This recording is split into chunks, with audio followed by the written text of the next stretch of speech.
이 영국의 이 선 모양을 이렇게 자세히 보면 물개처럼. 물개처럼 생겼잖아요. 거기에 상륙해서 공격하는 것으로 런던까지 계획을 가려고. 짰는데 자기 환상에 지금 빠져가는 것이죠. 전형적인 사기꾼 계획. 오늘은 일단 바다사자 작전으로 한번 끊고 가려고 그래요. 계획이 만들어지나 혼선이야. 해군이 없어. 상륙 주정도 없잖아요. 그런데 상륙 계획이 점점 구체화돼 가고 있는 거예요. 그리고 육군은 점점 이 상륙 작전이 성공할 것이라는 그 자기 환상에 지금 빠져가는 것이죠. 저걸로 어떻게 상륙 작전이 되겠습니까? 저거 보통 우리가 이제 강에서 준설할 때 옆에 바지선 이제 모래 담아서 가잖아요. 그러니까요. 그 배예요. 근데 여기서 영국을 공격 안 하고 물러선다? 상상하기 힘들죠, 사실. 갑자기 상륙 작전이 불가능한 이유를 대기 시작해요. 우리가 못한다가 아니라 쟤네가 못한다. 이게 엄청 디테일하게 얘기를 해요.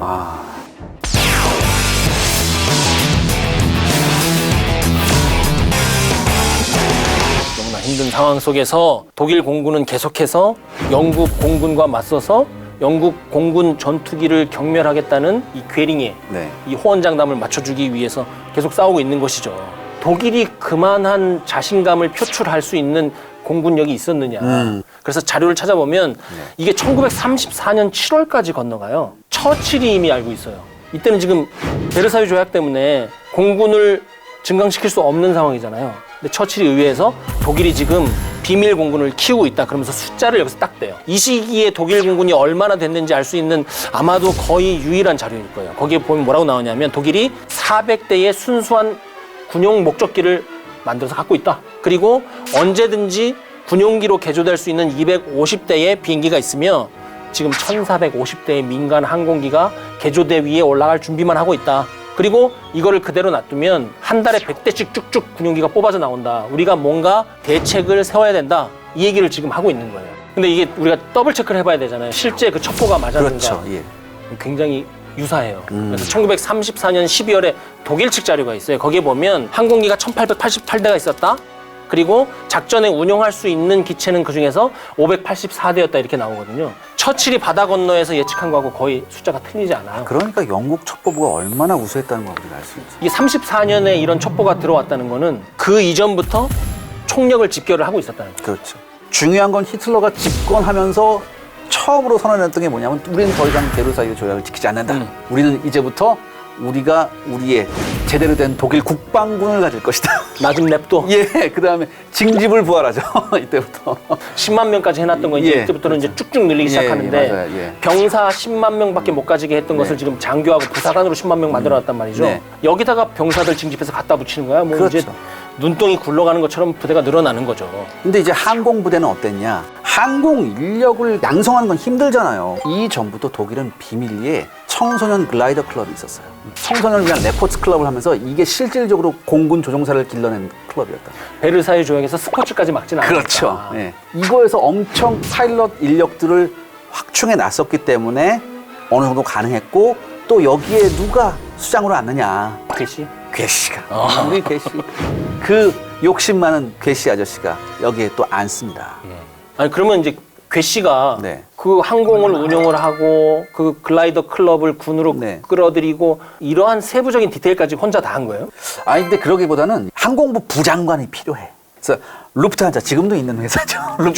루프트한자의 사장이기도 한 밀힐을 항공부 부장관으로 앉힙니다. 미리라면 좀 이해가 간다. 그래서 35년부터는 영국이 말한 대로 한 달에 160대씩 뽑아내는 거예요. 이거 쑥쑥 나오네. 근데 이건 있었어요. 이때부터 뽑혀 나온 항공기에 상당수는 기관총조차 설치가 안 된 항공기가 나와요. 연습기 같이. 제가 거기서 재미있는 일화를 하나 알아요. 네. 항공기는 스포츠용, 레저용, 그렇죠. 뭐 우편 운송용처럼 만들어 놨다가 네. 전환할 수 있지만 그렇죠. 기관총은 뭘 비슷하게 만들어 놓을 거야. 그렇죠. 그래서 미리 못 만들잖아요. 그런데 독일이 그걸 어떻게 했냐면 유모차 있잖아요. 네. 유모차 손잡이하고 그 셋대 네. 그거를 기관총 구경하고 똑같이 만들어요. 아. 그래서 전시가 돼서 총 만들어 하면 아. 그 유모차 만들어 놨던 그 재료 갖고 바로 총신을 만들면 되는 거예요. 영국은 이런 상황을 이제 34년에 미리 예측을 했는데 실질적인 고민, 의심 이런 것들을 하지 않았을까요? 독일 공군이 뭔가 할 것이다. 35년 3월에 이런 일이 있어요. 영국 외무장관이 그때 누구였냐면 존 시몬이었어요. 존 시몬하고 이든 총리가 히틀러를 찾아가요, 베를린. 아. 베르사유 조약도 이제 안 지키겠다고 하고 스포츠 항공기였던 것 같은데 막 군용기가 되고 이미 선은 넘었어. 더 이상 못 넘게 하기 위해서 이제 구슬리러 간 거예요. 근데 여기서 히틀러가 폭탄 발언합니다. 독일 공군이 존재합니다. 그리고 우리 영국 공군 니네하고 동급이다. 한번 비빌 수 있어. 영국 정치인들이 말씀하신 대로 여기에 굉장히 흔들려요. 그렇다면 이제 영국을 공격할 것이냐? 아니면 다른 제3의 장소를 공격할 것이냐? 공격을 한다면 상륙과 함께 공격할 것이냐? 공군으로만 공격할 것이냐? 공격을 할 수 있는 준비가 되었다면 우리는 앞으로 어떻게 대응하느냐? 여기에서 굉장히 크게 흔들리는데 그렇죠. 영국 정치인들은 어떻게 결론을 내리냐면 한 달에 160대씩 나와? 큰일이다. 우리 지금 몸집을 불려야 된다. 이렇게 얘기를 해서 후세 연구자들의 표현에 의하면 버섯처럼 몸집을 불리는 방법을 택하기 직전이었다고. 아, 예. 그 몸이 불긴 뿌는데 살만 뿌는 근육이 없는. 그렇게 됐을 때 그 영국 공군 장교들이 우려했던 건 뭐냐면 그렇게 되면 질적 요소가 저하된다는 거예요. 당연하죠. 이때 실질적으로 그 독일 공군이 작전에 사용할 수 있는 항공기가 몇 대쯤 됐을까요? 글쎄요, 뭐 아까 1880대 얘기도 나오고 했었는데 앞에서도 말씀드렸듯이 무장이 제대로 탑재되어 있느냐? 저는 한 4분의 1 정도로 보거든요. 독일이 2,000대 왔다 갔다 하면 사실은 이때 영국군이 예비까지 포함하긴 했지만 한 3,000대 갖고 있었거든요. 네. 그러니까 히틀러에게 속아가지고 영국 공군이 양쪽으로 막 불렸으면 그건 오히려 패착이 될 수 있었거든요. 그렇죠. 질적인 하락을 피할 수 없었으니까. 네.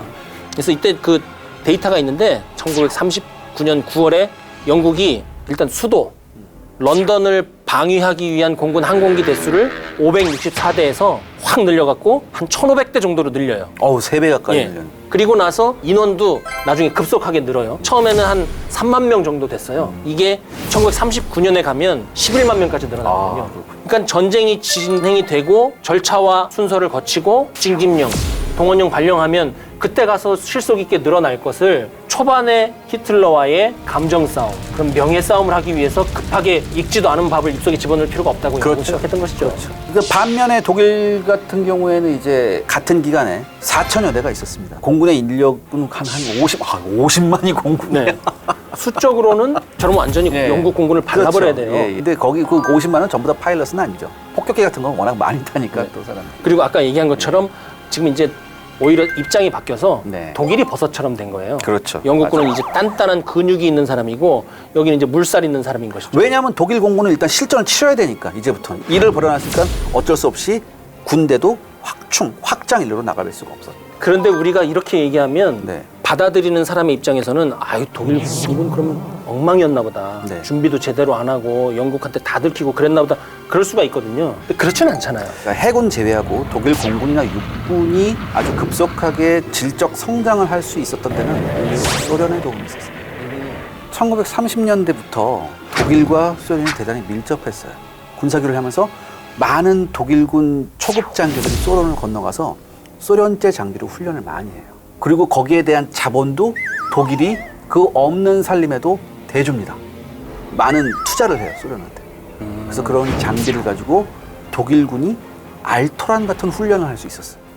항공전이 본격적으로 들어가기 전에 조금씩 이제 짜잘한 항공전들이 이제 소위 말하는 조짐이 있었다라고 얘기를 하던데 프랑스 침공 당시에 이미 영국은 대륙 원정군이라고 해서 상당수의 병력을 프랑스에 보내놨었죠. 그리고 영국 공군기도 허리케인이나 이런 걸 가지고 붙어요. 3일간의 공중전에서 영국기가 무려 232대가 격추가 됩니다. 얼굴요? 예. 그 다음에 덩케르크 작전도 있었잖아요. 그때 영국 공군기도 많이 왔어요, 사실. 덩케르크 작전 기간에도 무려 106대의 영국 공군기가 격추됩니다. 그 다음에 75명의 파일럿도 손실이 됐고. 근데 문제는 뭐냐면 독일군은 39년 9월부터 전쟁을 했잖아요. 독일 공군의 손실도 만만치 않았어요, 사실. 총 합쳐서 약 1,300대의 공군기를 손실했어요. 아 영국하고 붙어서 그런 게 아니라 전체적으로. 예, 전체적으로. 그러니까 개전 이래로. 그래서 독일 공군도 약간 주춤했었고 사실은. 그리고 개전 이후에 이 시기까지 보면 영국군도 전체적으로 930기의 공군기를 손실을 한다. 그래서 영국 공군도 하는 상황이었죠. 그러니까 너무나 자기들 예상보다는 손실이 많았어요. 그러니까 개전 초에 독일 공군이 휩쓴 건 맞는데 대공포화나 공중전 등등으로 해서 우리가 생각한 것보다 훨씬 많은 공군기가 떨어졌어요. 본토 항공전을 시작하기 전에는 그러면은 어느 정도 전력이 있었던 거예요? 그러니까 독일 공군 같은 경우에는 이제 주력 전투기 BF-109-2형 같은 경우 한 656기 정도 있었습니다. 그다음에 BF-110이라고 해서 이제 장거리 전투기가 한 168기 쌍발 장거리 전투기인데, 그 다음에 하인켈 폭격기라고 있습니다. 그 다음에 융커스 88 폭격기, 그 다음에 DO-17 쌍발 폭격기가 전체적으로 769기가 있었어요. 그 다음에 전격전에 스타가 있었죠. 슈투카 급강화 폭격기가 316기가 있었습니다. 반면 영국은 이때 허리케인하고 스핏파이어해서 한 504기 정도밖에 없었어요. 그러면 이제는 뭐 독일이 이제 네. 우세한 것만은 네. 사실인데, 사실은 영국 정보부가 판단했을 때 중요한 거는 앞으로 몇 대를 생산할 수 있느냐. 그렇죠. 예. 이게 중요한 거거든요. 네. 이미 지나간 건 지나간 거고. 이때 자료가 또 있어요. 이때 영국이 한 달에 200기 정도를 새로 생산할 수 있다고 판단했다고 해요. 그리고 독일은 350대. 그러니까 앞으로 시간이 더 지날수록 독일군이 유리해지는 거죠. 네. 그런데 실제 영국이 막상 전투기를 뽑아보니까 네. 처음에 자기들이 200기가 안 될 거라고 그랬잖아요. 거의 500대씩 나온 거예요, 한 달에. 그러니까 이것도 아까 얘기했던 거 있잖아요. 초반에 힘을 안 썼잖아요. 정치인들이 막 늘려 할 때 안 됩니다. 그러니까 힘이 뒤에서부터 잠재력이 뿜어져 나오기 시작하는 거죠. 그러니까 처음에는 불리할 줄 알았지만 시간이 지나 보니까 독일군하고 할 만한 거예요. 사실 근데 이때 당시에는 전차보다는 항공기가 생산이 쉬웠을 때니까. 아, 그래요? 예, 이때 당시에는 항공기보다는 전차가 더 비쌌을 거야. 그러니까 예를 들어서 이런 거 있거든요. 쇳덩이 때문에 그런가? 그러니까 미국 같은 경우에도 35만 기의 항공기를 뽑아내는 동안 전체는 10만 대를 뽑아내요. 아, 그거 의외네요. 예. 그 다른 데서 알려준 적 있어요? 여러분, 단독 보도입니다. 아, 전 그거 생각 안 해봤는데. 예, 그러니까 철판에다가 엔진 하나만 넣으면 되죠. 조그만 엔진 하나 넣으면 되죠. 아직 이거죠? 예, 예. 그럼 이제 이해가 가. 그 양국 항공기 스펙 이런 거 우리가 사실 네. 굉장히 궁금하잖아요. 네. 일단 뭐부터 궁금하냐면 네. 다 얘기는 하잖아요. 네. 슈투카. 그거. 전격전에서 하늘의 포대였죠. 얘가 수평 폭격을 하면 명중률이 떨어지니까 급강화 폭격을 하면 명중률이 80%까지 올라가거든요. 그런데 이 슈투카가 문제가 있습니다. 상대도 안 되는 애들하고 할 땐 괜찮아요. 마음은 사이렌 울리면서 꼬라박으면 되는데, 만약에 제공권을 잡지 못한 상태에서 얘가 나가서 적 항공기 전투기하고 만나면 속수무책이에요.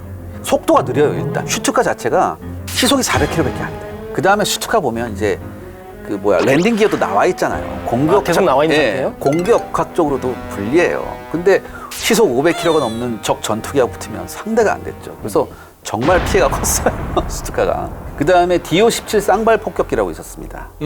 되게 웃기게 생겼어요. 네, 요게 우편 배달용. 요거 개량한 거예요. 그래서 적재량이 1톤이에요. 근데 정확도는 좀 높았대요. 근데 얘도 시속이 한 426km로 느려요.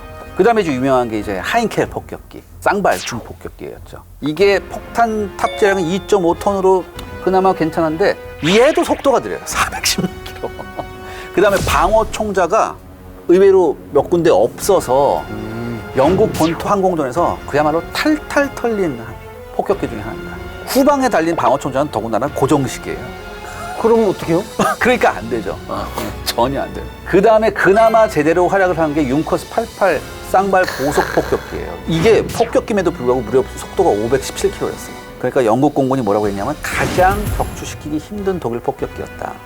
근데 여기서 보면은 뭘 느끼실 수 있습니까? 지금까지 독일군 폭격기 보면. 점점 빨라진다? 점점 빨라진다. 또 하나 공통점이 하나 있죠. 슈투카만 빼고. 쌍발? 맞습니다. 그래요? 맞아요. 4발 폭격기가 없었어요. 만약에 4발 폭격기가 있었다면 영국 내륙 깊숙이까지 갈 수 있었을 거예요. 왜 안 갔나요? 4발 폭격기 계획이 있었는데 이게 생산이 이거 어느 세월에 이렇게 해? 지금 있는 거라도 빨리 더 생산해서 더 많이 하자. 딱 와닿는. 예. 규모의 폭격을 할 수 있는 생산량까지 못 가는 거예요. 그렇죠. 근데 영국은 있었거든요. 그다음에 전투기는 역시 BF-109 2형. 독일 공군 전투기 대명사죠. 전 기간 동안 독일 공군의 주력 전투기였습니다. 7.92mm 기관총 2문, 그다음에 20mm 기관포가 2문 달려 있었어요. 당시로선 세계 최고의 속도를 가지고 있었대요. 시속 570km. 그다음에 민첩했었고 사실상 스핏파이어가 나오기 전까지는 세계 최강의 전투기였다. 단 약점이 있었다. 단 항속거리가 짧아요. 그러니까 얘가 비교적 소형 전투기. 그렇다면 이 생각을 해야죠. 왜 독일 공군은 항속거리를 늘릴 생각을 안 했느냐? 안 한 게 아니에요. 이 다음에 나온 BF-110 쌍발 전투기가 있어요. 네. BF-109의 짧은 항속거리를 보완하기 위해서 만든 전투기인데 문제는 이 BF-110의 성능이 형편없었죠. 뭔가를 희생할 수밖에 없겠죠. 예. 얘가 엔진 2개니까 빠르겠지. 네. 만들었어요. 속도가 500km밖에 안 나. 영국 공군기가 대단히 좋아했던, 너무나 사랑했던 전투기 중에 하나예요.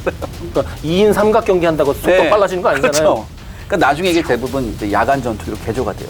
문제는 뭐냐? 영국 본토 항공전이 끝난 다음에야 연료통 붙였다가 이제 떼낼 수 있는 거 있죠. 드롭할 수 있는 연료통. 영국 본토 항공전 이후에 나와요. 많은 역사사가들이 뭐라고 하냐면 영국 본토 항공전 초반에 드롭형 연료통을 만약에 BF-109E가 탑재했다면 영국 공군은 악몽을 겪을 수 있었다. 이런 얘기를 하죠. 항속 거리가 길어지고 네. 작전 반경이 넓어지면 영국군이 예측할 수 있는 것보다 좀 더 다양한 루트를 통해서 공격할 수 그렇죠. 있는 것이고 그러면 대응하기 상당히 어려웠겠죠. 맞아요. 그러니까 영불 해협에서 어떤 때는 5분, 길어봐야 10분 정도의 교전 시간밖에 없었다고 하더라고요. 심리적인 것도 있었을 거예요. 예, 맞아. 바로 그겁니다. 나중에 그 얘기가 나와요. 알겠습니다. 그러면 이제 영국은 사실 초장에는 비비지도 못했잖아요. 호커 허리케인 전투기가 영국의 처음에는 이제 주력기였죠. 근데 이게 2차 대전인데 네. 목조 골재예요. 골조가 목재예요. 나무예요. 거기다 이제 캔버스 천 씌운 거예요. 근데 이게 또 의외로 골격이 괜찮았대. 그다음에 장점도 있었대요. 독일군이 기관총을 쏘면 그냥 통과하는 거예요. 금속 파편을 막 이렇게 안 하고 그냥 통과해버리니까 오히려 생존성이 좋았다고. 단순하니까 튼튼하구나. 근데 공중전에서는 확실히 BF-109E형한테 밀렸다. 그래서 허리케인 같은 경우는 주로 독일군 폭격기한테 달려들었다고 하더라고요. 그 다음에 이제 뛰어넘은 거. 역시 영국 하면 슈퍼마린 스피파이어. 영국 공군의 슈퍼스타였죠. 자기네가 붙인 이름이 있습니다. 세상에서 가장 아름다운 전투기. 속도는 확실히 BF-109보다 다소 빨랐대요. 스피파이어가 BF-109E보다는 빨랐는데 상승 능력은 떨어졌다고 하더라고요. 그래서 사실상 그때 당시에는 독일 공군의 BF-109E형에 맞설 수 있는 유일한 전투기였대요. 전 세계에서. 회전 반경은 어때요? 두 기체가. 회전 반경은 독일 전투기가 약간 앞섰는데 영국 공군이 또 이제 여러 가지 또 전법을 개발해가지고 네. 그걸 또 극복하는 방법이 또 있더라고요. 그러니까 한쪽에서는 기체가 튼튼해가지고 확 네. 꺾을 수 있으면 네. 얘는 기체를 그 발전 못 시키니까 전술로 보완하고. 그러니까 서로 무서워하는 거예요. 영국 공군도 BF-109E만 보면 이런 거 있죠. 싸우기 전에 시작이다 막 이런 거. 독일 공군기도 또 나왔네 저거. 싸우기 전에 독일 공군도 이러면서.